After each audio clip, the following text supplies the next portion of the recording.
Nah, ini nih, FIFA Matchday kurang beberapa hari. Siapa ya kira-kira lawannya? Fans Garuda harus simak ini. Nah lo, bener-bener di luar dugaan, PSSI ternyata pesimis dengan skuad asuhan Indra Syafri. Kira-kira ada apakah? Yuk saksikan beritanya hingga selesai.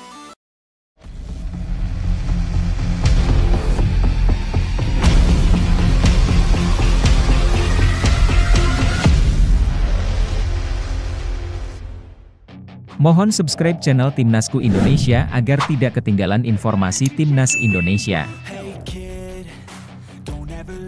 Lawan Timnas Indonesia di FIFA Matchday bulan November. 5 hari menjelang jadwal resmi FIFA Matchday bulan November 2025, kabar mengejutkan datang dari sepak bola nasional. Timnas Indonesia hingga kini belum juga memiliki lawan tanding. Padahal, periode FIFA Matchday yang berlangsung dari tanggal 10 hingga 18 November sudah di depan mata. Biasanya, pada momen seperti ini, tim nasional negara lain sudah mengumumkan jadwal pertandingan uji coba, bahkan beberapa sudah mulai melakukan pemusatan latihan. Namun, di laman resmi FIFA Match Center, nama Indonesia sama sekali tidak tercantum dalam daftar negara yang akan bertanding di periode tersebut. Situasi ini tentu menimbulkan tanda tanya besar di kalangan pecinta sepak bola tanah air. Lebih mengherankan lagi, bukan hanya lawan yang belum diumumkan, tetapi juga lokasi pertandingan pun belum diketahui. Belum ada kejelasan apakah laga FIFA Matchday ini akan digelar di dalam negeri atau di luar negeri. Biasanya, federasi sepak bola seperti PSSI akan mengumumkan lebih awal agar penonton bisa mempersiapkan diri membeli tiket dan mendukung timnas secara langsung. Namun kali ini, publik dibiarkan menunggu tanpa kepastian. Hal ini tentu menimbulkan rasa kecewa dan kebingungan, mengingat momentum FIFA Matchday adalah kesempatan penting untuk menguji kekuatan tim, meningkatkan peringkat FIFA, dan memberikan tontonan menarik bagi para pendukung Garuda. Hingga saat ini, PSSI belum mengeluarkan pernyataan resmi terkait rencana laga uji coba tersebut. Sebelumnya, sempat beredar kabar bahwa memang tidak akan ada pertandingan FIFA Matchday untuk Timnas Indonesia di bulan November. Jika kabar ini benar, tentu menjadi sebuah kemunduran, karena setiap kesempatan bertanding di kalender internasional adalah momen berharga untuk mengukur kemampuan tim dan memperbaiki peringkat FIFA Indonesia yang saat ini masih tertinggal jauh dari negara-negara Asia Tenggara lainnya. Situasi semakin rumit karena posisi pelatih kepala Timnas Indonesia juga masih kosong. Setelah kontrak Patrick Kluivert resmi berakhir pada 16 Oktober lalu, belum ada pengumuman resmi dari PSSI mengenai siapa penggantinya. Kekosongan kursi pelatih ini menambah panjang daftar masalah yang belum terselesaikan. Padahal, waktu terus berjalan dan publik menunggu arah baru yang akan dibawa oleh pelatih selanjutnya. Tanpa pelatih, sulit membayangkan bagaimana strategi, pemanggilan pemain, dan persiapan tim bisa berjalan dengan baik dalam waktu sesingkat ini. Sebagai alternatif, PSSI dikabarkan akan mengisi periode FIFA Matchday dengan pemusatan latihan untuk Timnas Indonesia U23. Tim muda ini sedang dipersiapkan untuk menghadapi SEA Games 2025 mendatang. Menariknya, meskipun direncanakan akan menjalani 2 laga uji coba, hingga kini PSSI belum juga mengumumkan siapa lawan yang akan dihadapi oleh skuad asuhan Indra Syafri tersebut. Hal ini membuat banyak penggemar bertanya-tanya, apakah memang semua rencana masih dalam tahap negosiasi, atau ada kendala lain yang membuat semuanya berjalan lambat. Sebenarnya, pertandingan tim U23 tetap bisa didaftarkan sebagai FIFA A-Match, asalkan pemain-pemain yang tampil memenuhi syarat.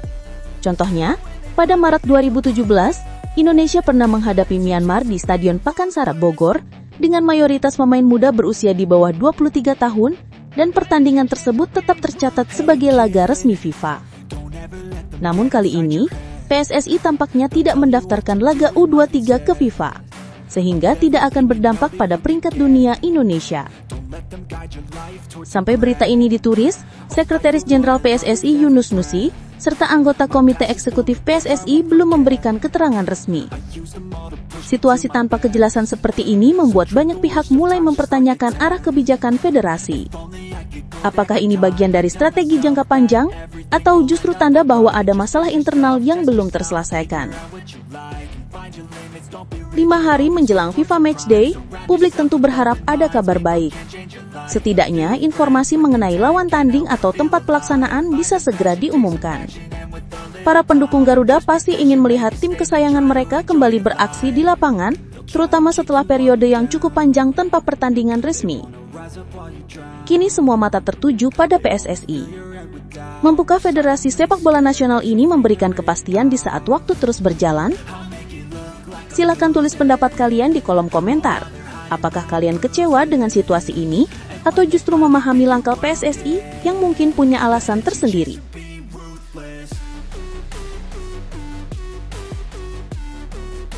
Erick Thohir buat target timnas Indonesia terbaru usai ia tak menjabat Ketua Umum PSSI. Benar-benar di luar dugaan. Setelah kegagalan timnas Indonesia melangkah ke putaran final Piala Dunia 2026, banyak yang memperkirakan Ketua Umum PSSI, Erick Thohir, akan mengambil langkah tegas, mungkin bahkan mundur dari jabatannya. Namun kenyataannya justru sebaliknya. Alih-alih mengundurkan diri, Erick malah membuat pernyataan mengejutkan dengan menargetkan timnas Indonesia lolos ke Piala Dunia 2030.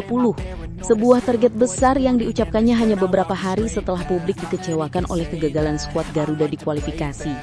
Langkah ini sontak menjadi perbincangan hangat di kalangan pencinta sepak bola tanah air. Ada yang menganggapnya ambisius, tapi tak sedikit pula yang menilainya sebagai bentuk arogansi. Kegagalan Indonesia di kualifikasi Piala Dunia 2026 jelas meninggalkan luka mendalam bagi para supporter. Setelah berhasil melaju hingga putaran keempat, asa Garuda untuk tampil di pentas dunia pupus di tangan Arab Saudi dan Irak. Banyak penggemar yang merasa kecewa karena tim nasional yang sudah menunjukkan perkembangan signifikan di bawah kepemimpinan Erick Thohir dan jajaran pelatih sebelumnya ternyata belum mampu mewujudkan mimpi besar jutaan rakyat Indonesia. Di tengah kekecewaan itu, publik berharap ada refleksi besar-besaran di tubuh federasi. Bahkan sebagian besar menyerukan agar Erick Thohir mundur sebagai bentuk tanggung jawab moral. Namun bukannya melepas jabatan, Erick justru memilih untuk maju dengan keyakinan baru. Melalui akun Instagram resminya pada Rabu 5 November 2025, ia menyampaikan permintaan maaf kepada masyarakat Indonesia dan berjanji akan melakukan evaluasi menyeluruh terhadap performa tim nasional. Tak hanya itu, ia juga menegaskan ambisinya bahwa Indonesia akan menatap target Piala Dunia 2030 dengan lebih matang. Menurutnya, kegagalan di 2026 harus dijadikan pelajaran berharga untuk memperbaiki sistem pembinaan, infrastruktur sepak bola, hingga kompetisi lokal yang seringkali hanya menjadi slogan tanpa realisasi. Yang membuat publik semakin terkejut, target ini justru melampaui masa jabatannya sebagai Ketua Umum PSSI yang hanya sampai tahun 2027. Artinya, Erick membuat perencanaan jangka panjang untuk periode setelah ia tidak lagi menjabat. Hal ini memunculkan banyak spekulasi. Apakah Erick benar-benar ingin mempersiapkan fondasi kuat untuk penerusnya, atau justru memberi sinyal bahwa ia berencana maju lagi di pemilihan Ketua Umum PSSI berikutnya? Bagi sebagian orang, langkah ini menunjukkan ambisi politik di balik layar sepak bola Indonesia. Tidak berhenti di situ, Erick juga menambahkan bahwa target Piala Dunia 2030 bukan satu-satunya fokus. Ia bertekad membawa Indonesia masuk ke peringkat 100 besar dunia dalam ranking FIFA, serta menampilkan performa solid di Piala Asia 2027. Target ini terdengar mulia, namun banyak pihak menilai bahwa seharusnya PSSI berfokus dulu pada pembedahan internal, termasuk transparansi, manajemen kompetisi, dan pembinaan usia muda yang seringkali hanya menjadi slogan tanpa realisasi nyata. Di sisi lain, pernyataan Erick yang menyebut publik harus bersabar hingga 2027 saat ada pemilihan ketua umum lagi, justru memicu amarah sebagian fans. Banyak yang menilai ucapan itu seperti bentuk kesombongan seorang pemimpin yang merasa tak tergantikan. Bahkan, beberapa kelompok supporter mulai menggaungkan tagar Erick Thohir out di media sosial sebagai bentuk kekecewaan terhadap arah kebijakan PSSI saat ini. Mereka menganggap Erick terlalu fokus pada pencitraan dan proyek jangka panjang yang belum tentu terrealisasi dibanding menyelesaikan masalah mendasar yang ada di depan mata. Sementara itu, Erick beralasan bahwa proyek kerjasama antara PSSI dan FIFA tidak boleh berhenti di tengah jalan. Ia menegaskan jika kepemimpinan berubah sebelum sistem benar-benar mapan, maka semua program yang sedang berjalan bisa hancur. Pernyataan ini menimbulkan kontroversi, karena terdengar seolah ia ingin memastikan dirinya tetap memegang kendali demi menyelamatkan proyek tersebut. Kini publik dibuat bingung dan bertanya-tanya, bagaimana mungkin seorang ketua umum yang masa jabatannya berakhir pada 2027 bisa membuat target besar hingga 2030? Apakah ini bentuk visi jangka panjang seorang pemimpin? Atau justru sinyal bahwa Erick Thohir memang berambisi maju lagi di pemilihan Ketua Umum PSSI berikutnya? Satu hal yang pasti, langkah Erick kali ini benar-benar di luar dugaan. Di saat banyak pemimpin memilih mundur setelah gagal, ia justru berdiri dengan keyakinan tinggi, menatap masa depan dengan target yang lebih besar. Pertanyaannya kini, apakah masyarakat masih mau percaya dengan janji-janji besar ini? Silakan tulis pendapat kalian di kolom komentar. Apakah langkah Erick Thohir ini layak disebut visi besar atau justru bentuk ambisi pribadi yang berlebihan?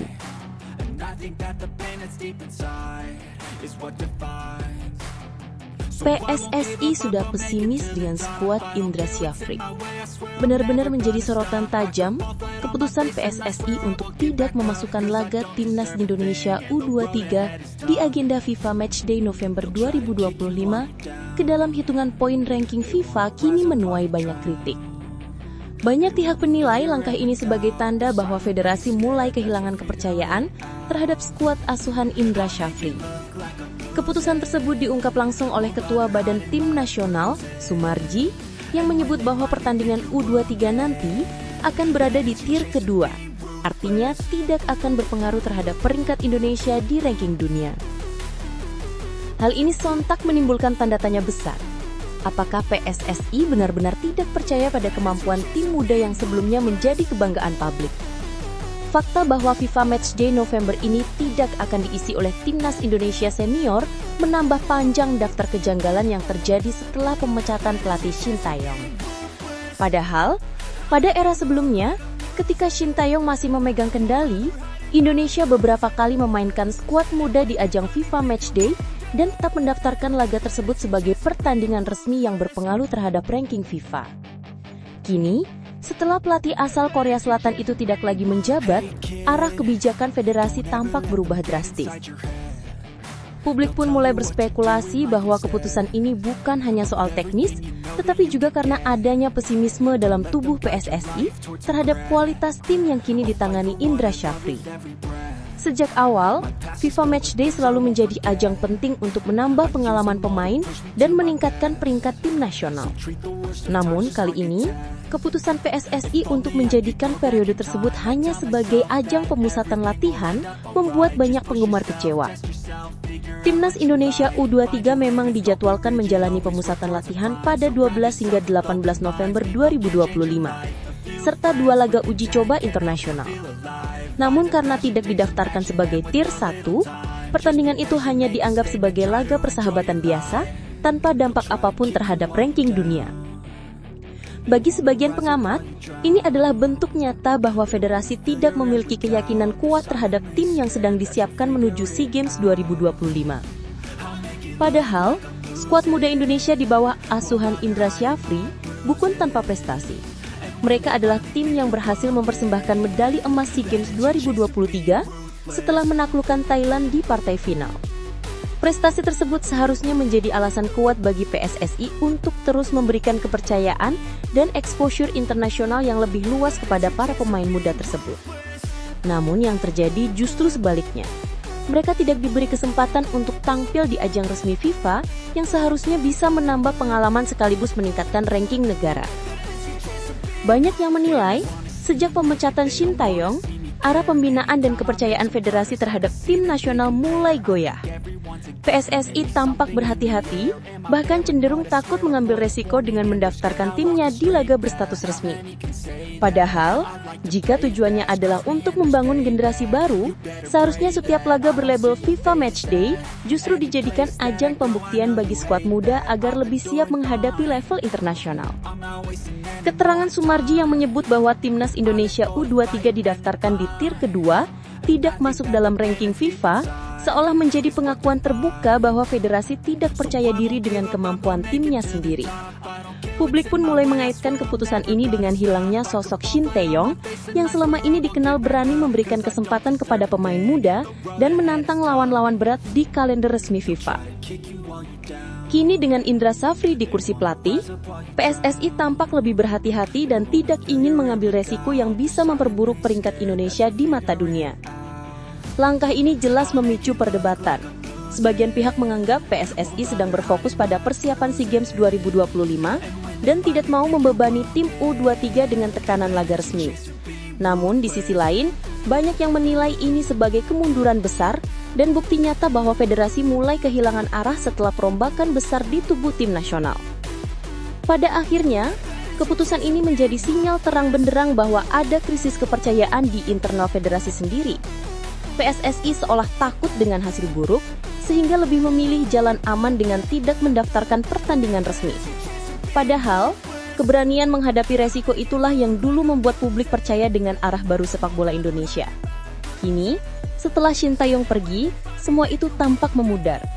Apakah PSSI benar-benar sudah kehilangan kepercayaan pada skuad asuhan Indra Syafri? Silakan tulis pendapat kalian di kolom komentar. Apakah ini langkah strategis atau justru bukti nyata bahwa federasi tak lagi yakin dengan timnya sendiri?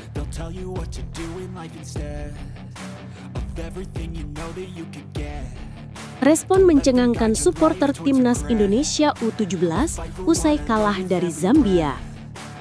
Pertandingan antara timnas Indonesia U17 melawan Zambia di ajang Piala Dunia U17 2025 menjadi sorotan besar publik sepak bola tanah air. Laga yang berlangsung di Stadion Aspire Zone, Pitch 7, Al Rayyan, Qatar, pada Selasa 4 November 2025 itu memang tidak berakhir manis bagi skuad muda Garuda. Namun, yang justru mencuri perhatian bukanlah hasil akhirnya, melainkan respon luar biasa dan mencengangkan dari para supporter Indonesia setelah pertandingan usai. Pada pertandingan tersebut, timnas Indonesia sebenarnya tampil cukup meyakinkan di awal laga. Di menit ke-12, Zahabi Golni berhasil membawa Indonesia unggul lebih dulu melalui gol cepat hasil dari bola rebound. Gol ini sempat membangkitkan harapan besar di kalangan supporter yang melihat Garuda Muda tampil penuh percaya diri menghadapi tim kuat asal Afrika itu. Namun, Zambia menunjukkan kelasnya sebagai tim dengan fisik dan kecepatan luar biasa. Mereka membalikan keadaan dengan 3 gol cepat, masing-masing lewat Dace Abel Nyirongo di menit ke-35 dan 37, serta Lukon Demwale pada menit ke-41. Meski berakhir dengan kekalahan, atmosfer di media sosial justru menggambarkan sesuatu yang tak biasa. Jika biasanya kekalahan timnas sering diiringi kritik tajam atau bahkan hujatan, kali ini yang terjadi justru sebaliknya.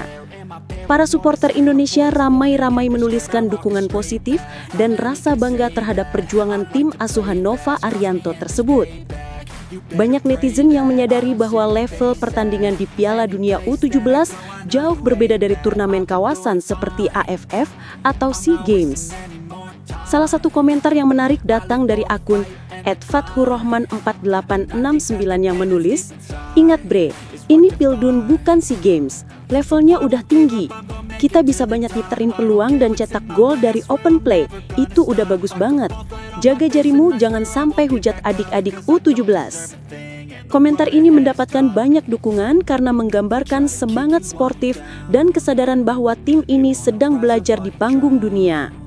Tak hanya itu, akun lain seperti @subkibahkiar juga menulis, "Untuk sekelas Piala Dunia, permainan timnas kita udah sangat memuaskan. Ingat, ini Piala Dunia, bukan AFF."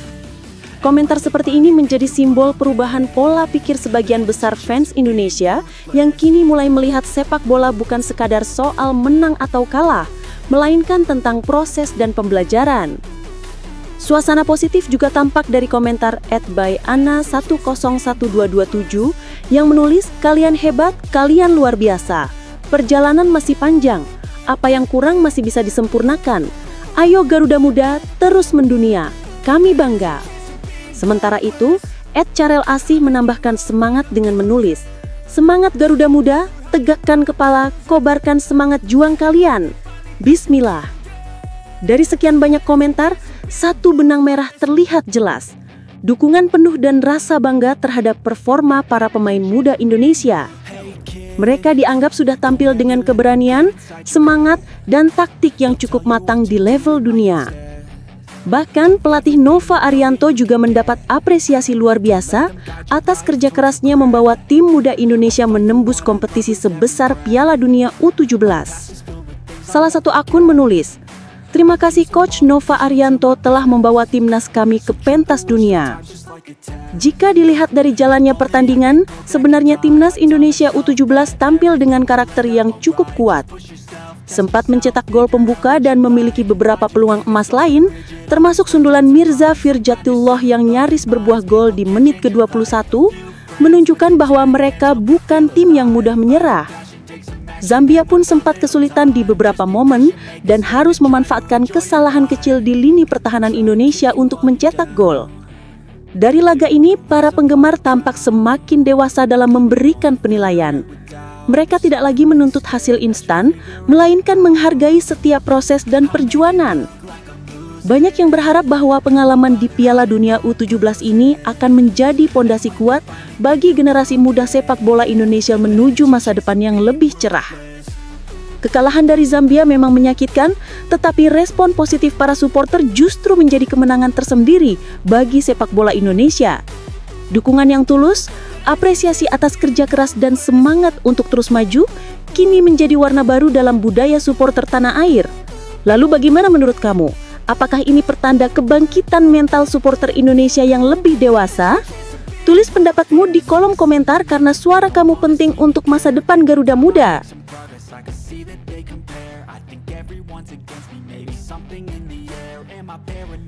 Nova Arianto ungkap alasan timnas Indonesia bungkam Zambia.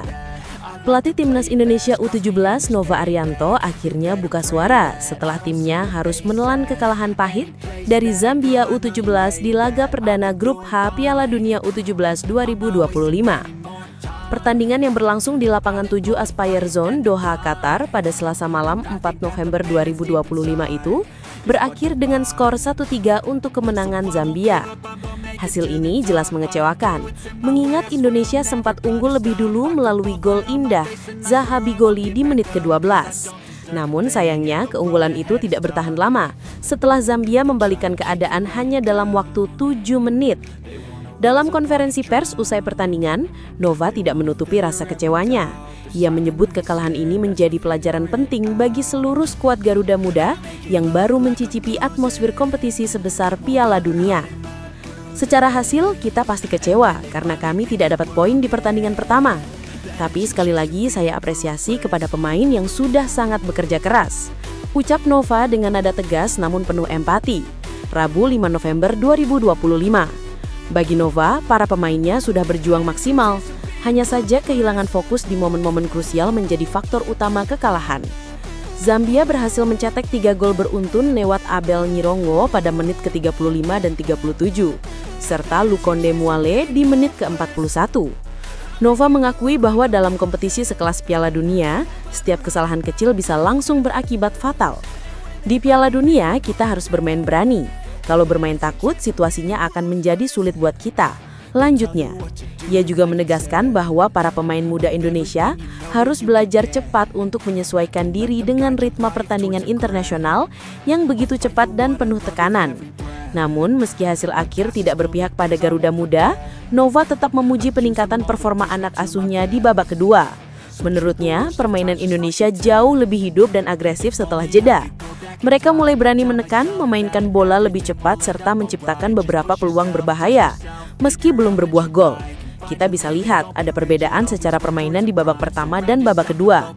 Di babak kedua, pemain punya determinasi lebih baik, dan akhirnya kita bisa banyak membuat peluang. Itu yang harus kita perbaiki, kata Nova dengan penuh optimisme. Evaluasi pun langsung dilakukan. Nova menyoroti 2 hal penting, fokus dan mental bertanding. Ia menyebut bahwa anak-anaknya tidak boleh kehilangan konsentrasi, terutama saat menghadapi tim yang punya fisik dan kecepatan seperti Zambia. Kekalahan ini jadi bahan pelajaran, kita harus tetap fokus selama 90 menit. Tidak boleh lengah sedikit pun karena lawan di Piala Dunia tidak akan memberi ampun, ujarnya. Selain fokus, Nova juga menggarisbawahi pentingnya mental berani mengambil resiko di lapangan. Menurutnya, beberapa pemain masih terlihat gugup menghadapi tekanan dari lawan, terutama di babak pertama. Namun, ia percaya pengalaman ini akan membentuk karakter yang lebih kuat. Yang terpenting, mereka bisa merasakan atmosfer Piala Dunia. Ini level yang tinggi. Kalau kita takut, maka permainan akan sulit berkembang, tambahnya. Kini, perhatian Nova dan tim sepenuhnya tertuju pada laga selanjutnya melawan Brazil U17 yang akan digelar pada Jumat 7 November 2025. Laga ini tentu bukan tugas mudah, apalagi Brazil baru saja menang telak 7-0 atas Honduras U17 di pertandingan sebelumnya. Nova menyadari perbedaan kualitas yang besar, tetapi ia tidak ingin anak asuhnya minder. Ia berencana menerapkan strategi yang lebih disiplin dan fokus menjaga area pertahanan, sembari memanfaatkan kecepatan sayap untuk melancarkan serangan balik cepat. Melawan Brazil, pemain harus lebih siap secara mental dan fisik. Kita akan evaluasi kesalahan di laga pertama dan mencoba tampil lebih berani. Tidak ada yang tidak mungkin di sepak bola, kata Nova menutup wawancaranya. Kekalahan dari Zambia memang menjadi tamparan keras bagi Garuda Muda. Namun Nova Arianto menilai ini adalah bagian dari proses pembelajaran menuju kedewasaan bermain di level dunia. Semangat juang, determinasi, dan mental untuk terus berkembang kini menjadi modal utama Timnas U17 Indonesia menghadapi tantangan berikutnya. Lalu bagaimana menurut kamu? Apakah strategi Nova Arianto bisa membawa kejutan saat melawan Brazil nanti? Tulis pendapatmu di kolom komentar, karena dukunganmu bisa jadi semangat tambahan untuk Garuda Muda di panggung dunia.